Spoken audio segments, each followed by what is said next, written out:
नमस्कार। मैं हूं आपकी सादिया मैम और एक बार फिर से स्वागत करती हूं आपका अपने YouTube channel play with science पर। तो आज का जो हमारा टॉपिक है वो है फिनॉल की रासायनिक अभिक्रिया, जो कि हमारी कंप्लीट नहीं हुई है और ये काफी बड़ा टॉपिक है जिसमें कई सारी रिएक्शंस है। ठीक है, तो आपको धैर्य के साथ प्रत्येक रिएक्शंस को अच्छे से समझना है, उन्हें नोट डाउन करना है। टेंशन बिल्कुल मत लेना, आराम से सारे टॉपिक्स कवर हो जाएंगे। तो सबसे पहले अपने बात करेंगे फिनॉल की रासायनिक अभिक्रियाओं के बारे में, तो जिसमें सबसे पहले हम रिएक्शन करवाते हैं फिनॉल की जिंक धातु के साथ। ठीक है, तो सबसे पहली रिएक्शन क्या है यहाँ पे मैं लिख देती हूँ फर्स्ट। आज का फर्स्ट रिएक्शन है। इससे पहले हम अम्लीय प्रकृति के बारे में बहुत ही अच्छे से बात कर चुके हैं। ठीक है, तो यहाँ पर देखो सबसे पहले अपने बात करेंगे कि मैंने अभिक्रिया करवानी है जिंक धातु से। किसकी अभिक्रिया करवाऊंगी मैं? फिनॉल की, क्योंकि हम रासायनिक अभिक्रिया किसकी पढ़ रहे हैं? फिनॉल की। सभी को पता है ना कि रासायनिक अभिक्रिया इट मींस फिनॉल कैसी कैसी रिएक्शंस दे सकता है, इसके बारे में हम पढ़ेंगे। तो सबसे पहले मैं यहाँ ले लेती हूँ फिनॉल। सभी को पता है फिनॉल के स्ट्रक्चर के बारे में, बहुत इजी है। ये बन गया हमारा बेंजीन रिंग। बेंजीन रिंग के ऊपर हमने जोड़ दिया OH, इट मींस ये हो गया फिनॉल। अब इसकी अभिक्रिया करवाते हैं हम जिंक धातु के साथ। जब फिनॉल की अभिक्रिया जिंक धातु के साथ करवाते हैं तो होता क्या है यहाँ पर कि जो हमारा ये ऑक्सीजन है वो जिंक के साथ बाहर निकल जाता है और हमारा यहाँ बन जाता है बेंजीन रिंग। यानी इस तरीके से यहाँ पर आ जाता है हाइड्रोजन और ऑक्सीजन बाहर निकल गया जिंक के साथ, तो यहाँ बन जाएगा आपका ZNO। क्लियर बात? बहुत इजी रिएक्शन है, कुछ नहीं हुआ। जिंक के जो जिंक धातु है इसकी अभिक्रिया जब हमने फिनॉल से करवाई तो ये जिंक धातु इस फिनॉल के ऑक्सीजन को लेकर ZNO के रूप में बाहर निकल जाता है और ये हमारा जो बेंजीन रिंग है वो हमें प्राप्त हो जाता है। अब जो हमारा दूसरा रिएक्शन है वो है अमोनिया के साथ। किसके साथ है? अमोनिया के साथ। अमोनिया का फॉर्मूला सभी को पता होगा कि जब नाइट्रोजन और 3 हाइड्रोजन बॉन्ड बनाते हैं तो उसे हम क्या बोलते हैं? अमोनिया। NH3 को क्या बोला जाता है? अमोनिया। अब हम बात करेंगे कि जब हम अभिक्रिया करवाएंगे अमोनिया से अभिक्रिया करवाएंगे तो किस तरीके से फिनॉल अभिक्रिया करेगा, तो ध्यान देना। ये मेरे पास है फिनॉल, ठीक है, ये मैंने क्या ले लिया? फिनॉल ले लिया। अब इस फिनॉल की रिएक्शन मैंने करवा दी अमोनिया के साथ। किसके साथ करवा दी? अमोनिया के साथ। किसके प्रेजेंस में? आपको ध्यान में रखना है ZnCl2 के प्रेजेंस में 573 केल्विन टेम्परेचर पर। क्लियर बात? ZnCl2 के प्रेजेंस में 573 केल्विन टेम्परेचर पर जब हम अमोनिया से रिएक्शन करवाते हैं, ठीक है, होता क्या है? NH3 में से एक हाइड्रोजन इस फिनॉल के OH के साथ रिएक्शन कर लेता है। ठीक है, मैंने क्या कहा? NH3 में 3 हाइड्रोजन है, 3 में से एक हाइड्रोजन जो है वो इस OH के साथ रिएक्शन कर लेगा। तो आपको पता है H+OH क्या बन जाता है? H2O, यानी वाटर का मॉलिक्यूल, यानी जल का अणु बाहर निकल जाएगा। तो यहाँ बचेगा क्या? यहाँ आपको बच जाएगा NH2। NH3 में से एक हाइड्रोजन बाहर निकल गया तो NH2 ही बचेगा। अब ये जो NH2 है वो इसकी जगह पे आके जुड़ जाएगा और इसे हम बोलेंगे एनिलीन। क्या बोलेंगे इसे हम? एनिलीन। तो यहाँ पर देखो क्या बनेगा, दोबारा सुनना, NH3 में से एक हाइड्रोजन बाहर निकल जाएगा, बचा क्या? NH2 जो कि बेंजीन रिंग के ऊपर आके जुड़ जाएगा।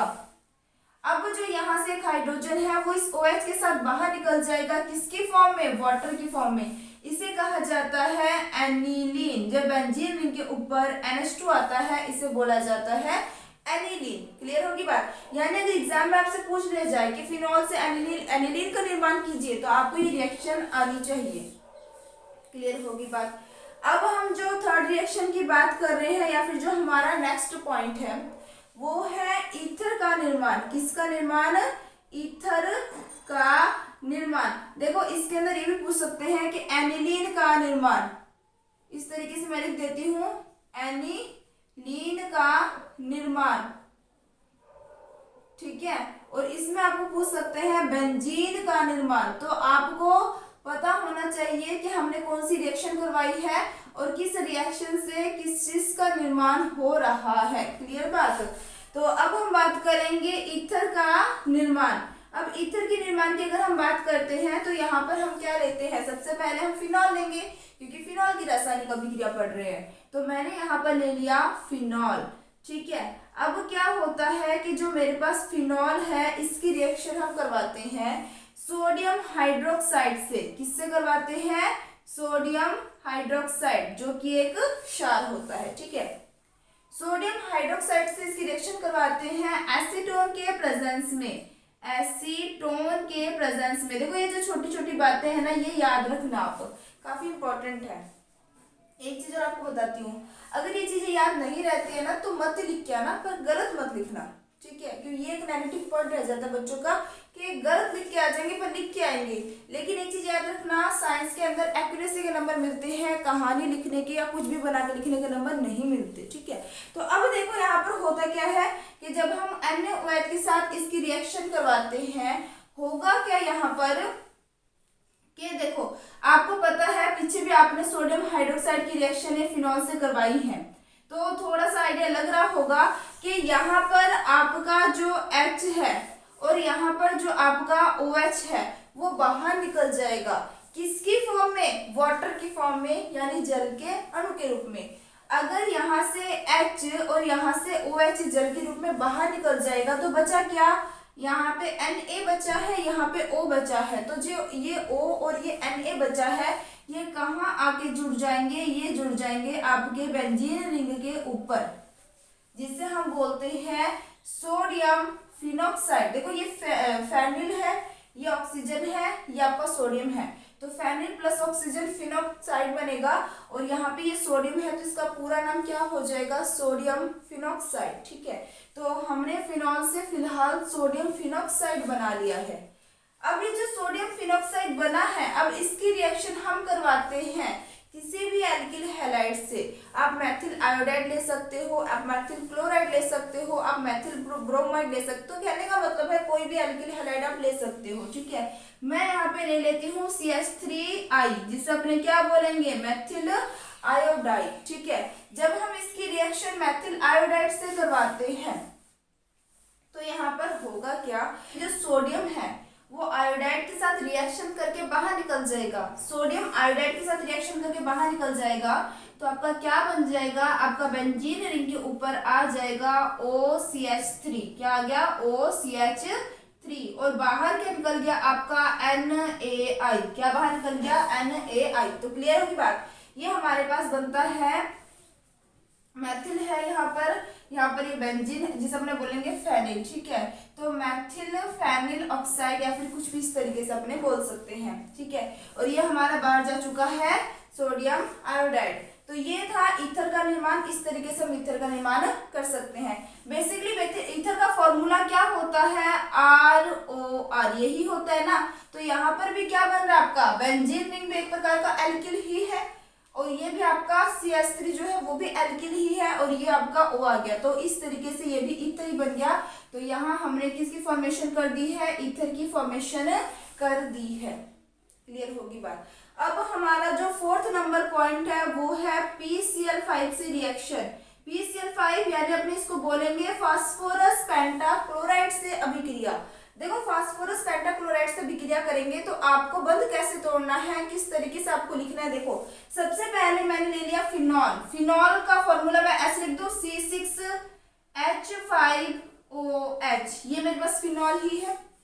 ये जो आपको दिख रही है संरचना, इस बेंजीन रिंग के अंदर इसका फॉर्मूला क्या होता है? C6H5 ही होता है, और ये OH आ गया, तो ये फिनॉल की ही स्ट्रक्चर है। ठीक है, अब देखो होता क्या है, जब PCl5 से इसकी रिएक्शन करवाते हैं तो हम इसको लिखेंगे किस तरीके से? P, यहाँ पे एक Cl लिख देती हूँ मैं, यहाँ पे एक Cl लिख देती हूँ, और 3 Cl जो है मैं यहाँ लिख देती हूँ। PCl5 है। ठीक है, इट मीन्स यहाँ से क्या होगा? देखो, बंध कैसे टूटेगा?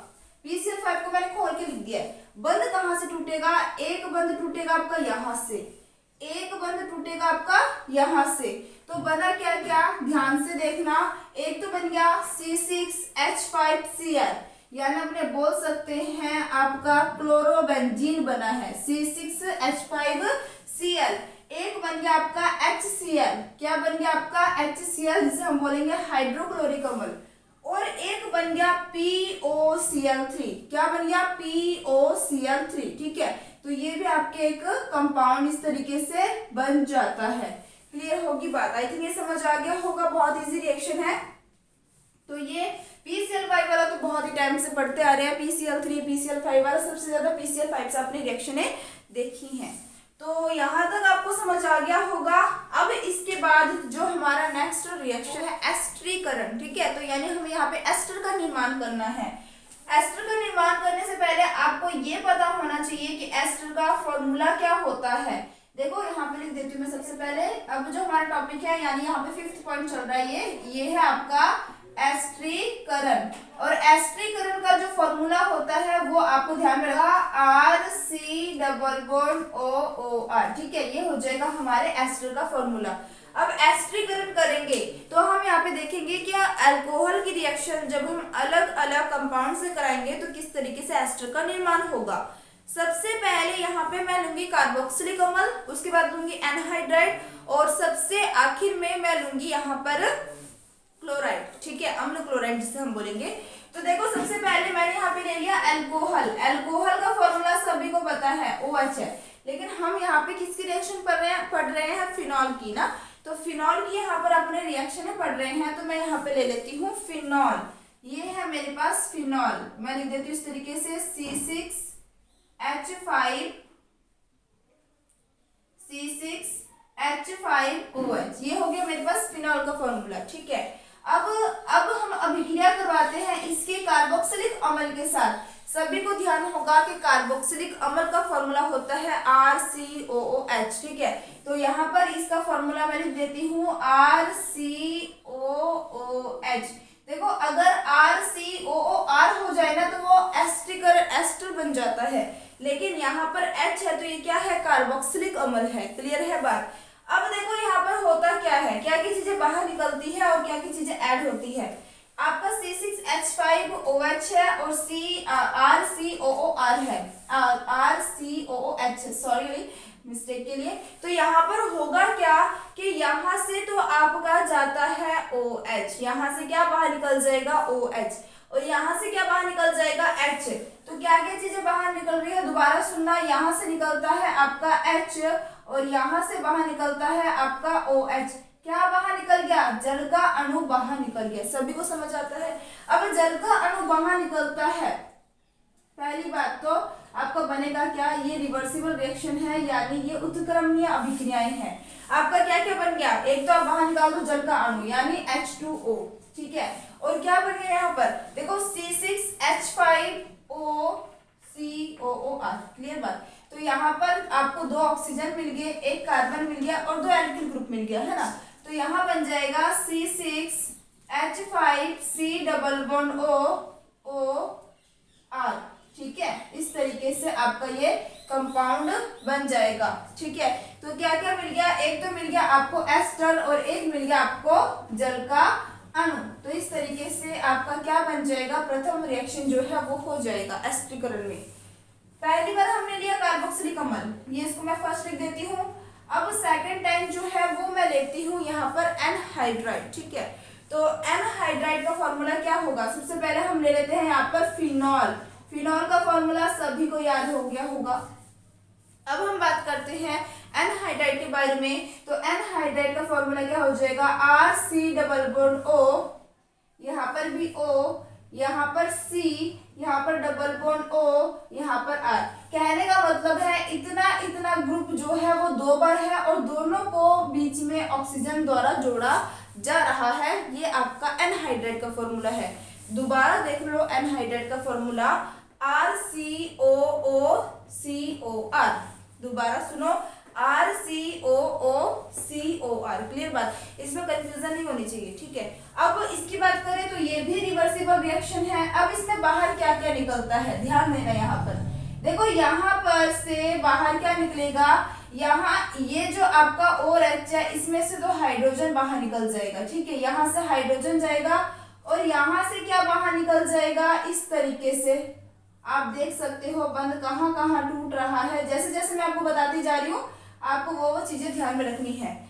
आपका फिनॉल में से तो हाइड्रोजन बाहर निकल जाता है, ठीक है। फिनॉल में से हाइड्रोजन बाहर निकल गया।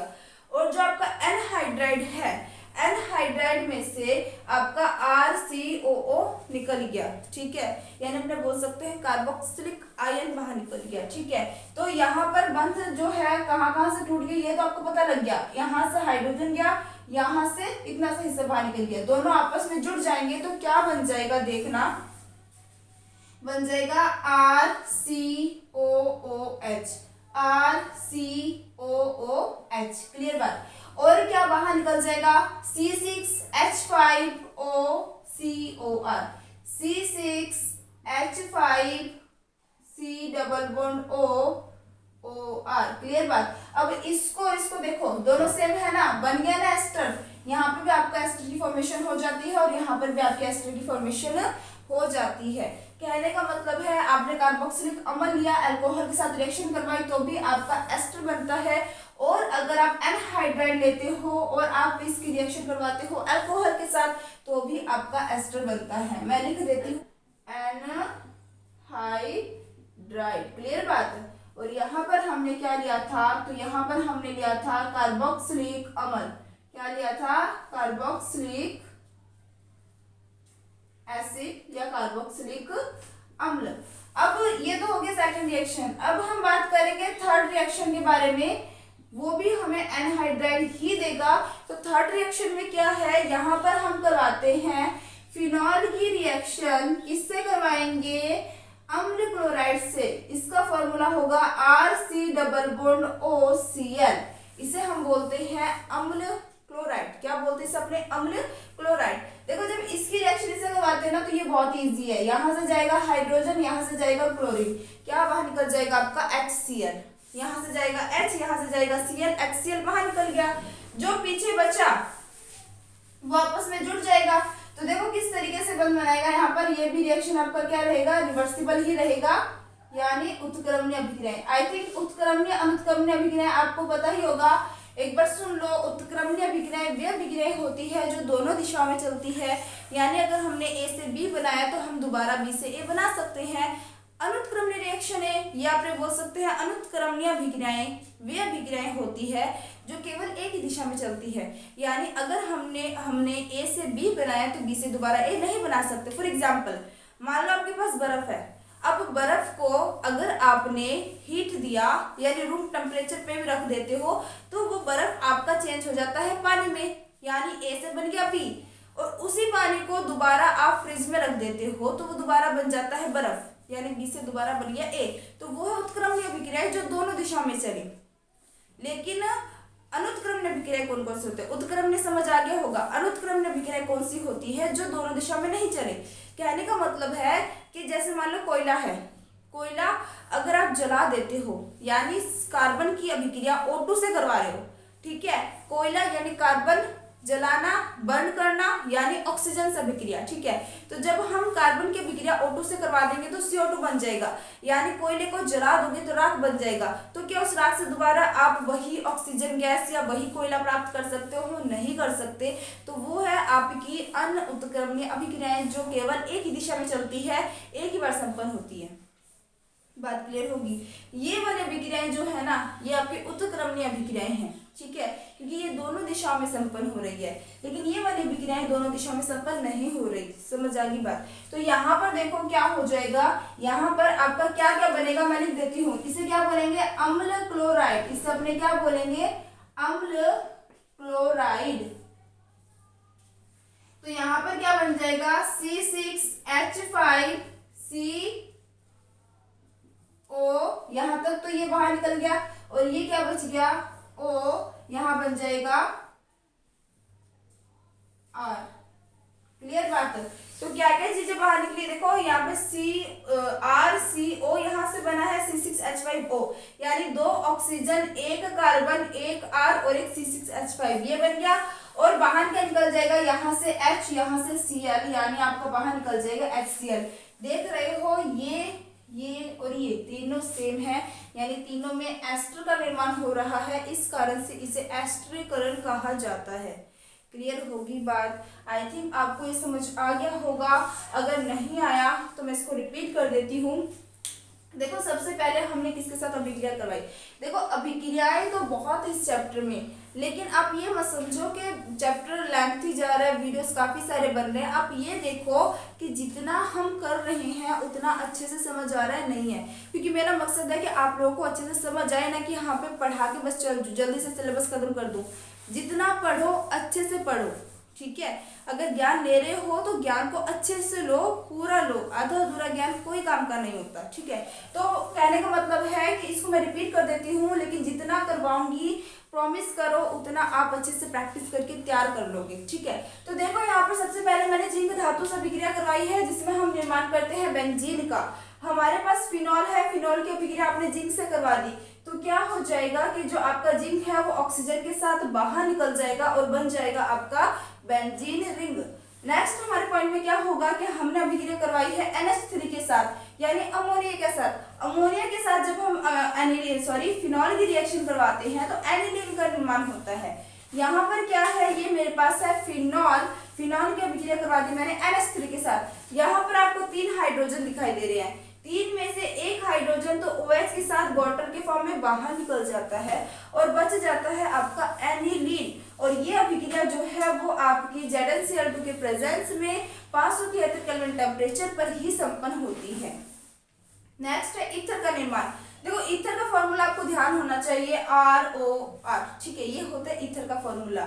अब हम सबसे पहले लेते हैं यहाँ पर फिनॉल। फिनॉल की रिएक्शन हम करवाते हैं सोडियम हाइड्रोक्साइड के साथ एसीटोन के प्रेजेंस में। जब सोडियम हाइड्रोक्साइड के साथ करवाते हैं इसकी रिएक्शन को, तो यहाँ से जो हमारा OH है वो किस तरीके से बल तोड़ता है कि ये जो हाइड्रोजन है वो NaOH का OH लेके बाहर निकल जाता है वाटर की फॉर्म में, और जो बच जाता है सोडियम वो O के साथ आके जुड़ जाता है। वैसे तो देखो इनमें चार्ज होता है, कौन सा चार्ज होता है, इस पे आता है माइनस, इस पे आता है प्लस, मतलब दोनों के बीच में जो बंध बन रहा है ना वो एक टाइप से आयनिक बंध बन रहा है, ठीक है।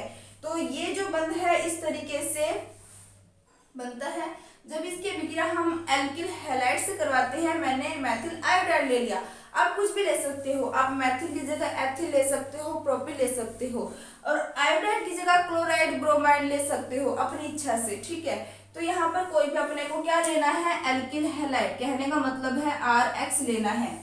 जब हम इनकी अभिक्रिया करवाते हैं तो होता क्या है कि जो हमारा I है वो Na के साथ बाहर निकल जाता है। सभी को पता है कि हैलोजन एक विद्युत ऋणात्मक परमाणु है, तो इस कारण इस पे आ जाता है माइनस चार्ज, और माइनस चार्ज वाला प्लस को लेके बाहर निकल जाएगा NaI के रूप में, और हमारा जो ऑक्सीजन है इसके साथ जुड़ जाएगा CH3 जो कि एक पॉजिटिव कंपाउंड है, ठीक है। तो यहाँ पर इस तरीके से ईथर का निर्माण हो गया। आपको पता है ये भी एक R है और ये भी एक R है, बीच में ऑक्सीजन है, तो 2 R 1 ऑक्सीजन ईथर ही कहलाता है, इट मींस ये सही है। अब उसके बाद हम अभिक्रिया करवाते हैं PCl5 से। तो जब हम फिनॉल की अभिक्रिया PCl5 से करवाते हैं तो आपको कुछ इस तरीके से लिखना है इसको, ठीक है। जब आपको कुछ इस तरीके से लिखोगे तो होगा क्या, यहाँ से HCl अलग हो जाएगा, यहाँ से C6H5Cl अलग हो जाएगा, और यहाँ से POCl3 इस तरीके से बाहर निकल जाएगा। ये थी PCl5 से रिएक्शन। अब इसके बाद जो इम्पोर्टेंट है, ये काफी इम्पोर्टेंट है, इसको आप स्टार लगा लेना या फिर वेरी वेरी इंपॉर्टेंट जो भी है अपने रजिस्टर में लिख लेना। एस्टरीकरण में हमें क्या करना है, एस्टर का निर्माण करना है। और ये जो एस्टर का निर्माण कर रहे हैं हम, फर्स्ट में कार्बोक्सिलिक अम्ल और एनहाइड्राइड में हम ये रिएक्शन करवाते हैं H2SO4 के प्रेजेंस में। किसके प्रेजेंस में, H2SO4 के प्रेजेंस में, ये भी लिख लेना आप लोग। और जब हम अम्ल क्लोराइड से इसकी रिएक्शन करवाते हैं तो वो करवाते हैं पीरिडीन के प्रेजेंस में। तो आप लोग मुझे पीरिडीन का फॉर्मूला जो है उसको कमेंट करके बताना कि पीरिडीन का फॉर्मूला क्या होता है, क्योंकि इससे पहले मैं इसके बारे में आपको बता चुकी हूँ, ठीक है। तो देखो यहाँ पर बहुत अच्छा लगेगा अगर आप लोग कमेंट करोगे, तो मुझे ऐसा लगेगा हाँ आप लोग पढ़ रहे हैं, वीडियो भी कंप्लीट देख रहे हैं, ठीक है। तो अब देखो यहाँ पर क्या होता है कि ये मेरे पास है फिनॉल। फिनॉल की रिएक्शन जब हम कार्बोक्सिलिक अम्ल से करवाते हैं तो होता क्या है, यहाँ से निकलता है आपका H, यहाँ से निकलता है आपका OH, दोनों निकल जाएंगे किसकी फॉर्म में, वाटर के मॉलिक्यूल की फॉर्म में। जब ये जल के अणु के रूप में बाहर निकल जाएगा तो आपका क्या बन जाएगा, C6H5COOR बन गया आपका एस्टर। अब उसके बाद सेकंड में हमने एनहाइड्राइड लिया है, और एनहाइड्राइड का फॉर्मूला क्या होता है, RCOOCOR, ठीक है। तो यहाँ पर जब इनके बीच रिएक्शन करवाते हैं तो क्या बन जाता है, एक तो बनता है आपके पास कार्बोक्सिलिक अम्ल और एक बन जाता है आपके पास एसिटिक एस्टर बन जाता है, ठीक है। सबसे लास्ट में हमने लिया है यहाँ पर फिनॉल की रिएक्शन करवाई है अम्ल क्लोराइड से, यहाँ से HCl बाहर निकल जाता है और आपका बन जाता है एस्टर। इन सभी में एस्टर का निर्माण हो रहा है, इस कारण इस टॉपिक का नाम है एस्टरीकरण। तो आई थिंक समझ आ गया होगा, जल्दी से स्क्रीनशॉट ले लो। ले लिया होगा आपने स्क्रीनशॉट। तो आज की क्लास हमारी यहीं तक रहेगी और अगर आप लोगों को अच्छे से समझ आ रहा है तो वीडियो को लाइक शेयर करना मत भूलना। जो बच्चे चैनल पे नए हैं वो चैनल को सब्सक्राइब करके जरूर जाना और कमेंट भी क्या करो अगर हम क्वेश्चन पूछते हैं। देखो आप लोगों के कमेंट से, आप लोगों के लाइक शेयर से मुझे काफ़ी मोटिवेशन मिलता है कि मैं आप लोगों के लिए ऐसे वीडियोस और लेके आऊँ और मुझे ऐसा महसूस होता है कि मेरे द्वारा पढ़ाया जो मैं पढ़ा रही हूँ वो बच्चों के लिए काफ़ी हेल्पफुल है, तो मुझे भी काफ़ी खुशी मिलती है इस चीज़ से। तो इसी तरीके से आप लोग हंसते रहिए, मुस्कुराते रहिए। All the best, take care, bye bye.